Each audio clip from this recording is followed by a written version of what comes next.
The first round of the 2010 Ontario Hockey League Playoffs is in the books, and we've got all of the highlights right here. I'm Jeremy McLean, and this is your OHL Playoff Update. In the Western Conference, the Windsor Spitfires opened defense of their Robertson Cup title with a first-round sweep of the Erie Otters. Windsor's Taylor Hall finished in a tie with Tyler Seguin of the Plymouth Whalers in the OHL scoring race this season, and he continued his hot scoring hand in the playoffs with 6 goals and 10 points in 4 games against the Otters. Hall had 3 assists in the opening game of the series, and the Spitfires used that 6-2 victory to pave the way for a first-round sweep. Hall also scored 2 goals and was the first star in a 5-1 win in Game 4 to complete the sweep for the Spitfires. The London Knights and Guelph Storm have waged some classic playoff battles in recent years, and they hooked up for a first-round matchup this spring.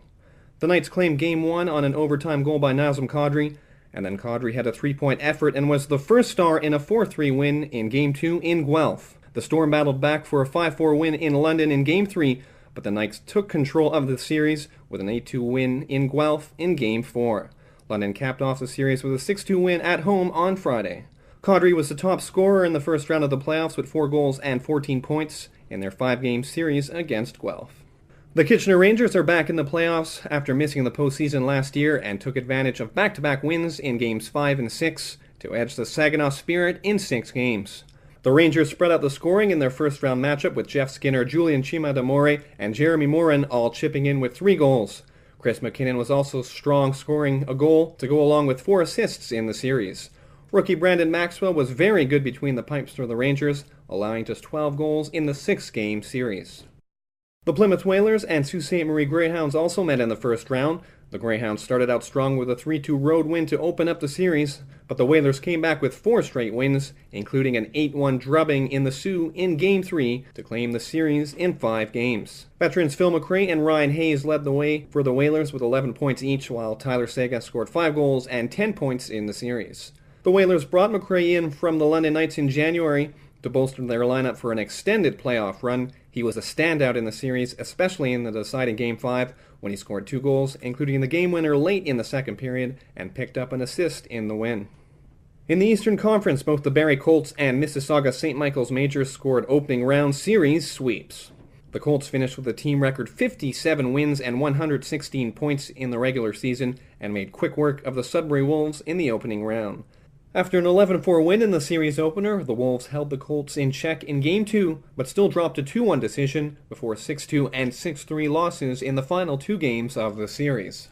Brian Cameron and Luke Pither were lights out in the regular season and kept up the pace in the first round of the playoffs. Cameron scored 6 goals, including 4 on the power play, and 9 points, while Pither added 3 goals and 8 points. Alexander Burmistrov was also very good in the opening round, scoring 5 goals and 9 points.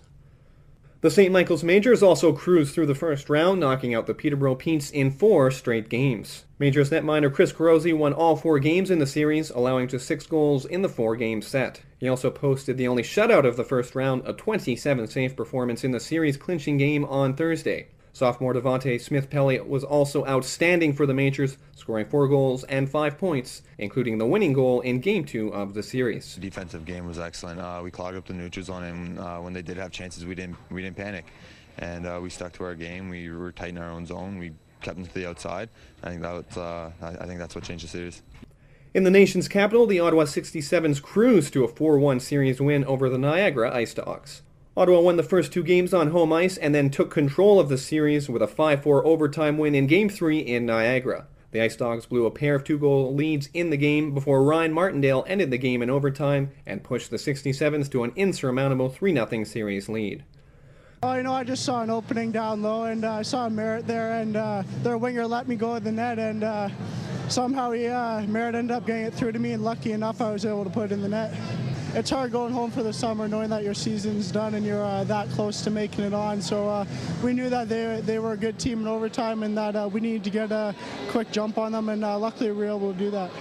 The Kingston Frontenacs and Brampton Battalion hooked up in the only 7-game series in the opening round, with the Battalion winning the series with a 5-2 win in Game 7 in Kingston on Tuesday. Battalion captain Cody Hodgson was back in the lineup for Game 1 of the series, despite missing the end of the regular season with a broken bone in his foot. The Vancouver Canucks prospect carried the battalion on his shoulders, scoring 3 goals and 7 points in the series to key the upset win. Veteran forward Sean Jones and rookie Philip Lane both scored 2 goals in Game 7 to push the battalion into the second round. You didn't panic as a coach. You just tried to be, in a relaxed mode, so they didn't see you getting all excited or whatever. And with Cody Hodgson as their leader and stuff like that. I mean, that's why you have great players like him. That's a time when you got to ride through it. It's been a tough series the whole way, and it came down to Game 7, and everybody showed up today. We had no passengers, and everybody was going. Power play goal is always good for the team, and especially that early in Game 7 of the series. And it definitely gave the team a lot of confidence, and we just kept working and grew off of it.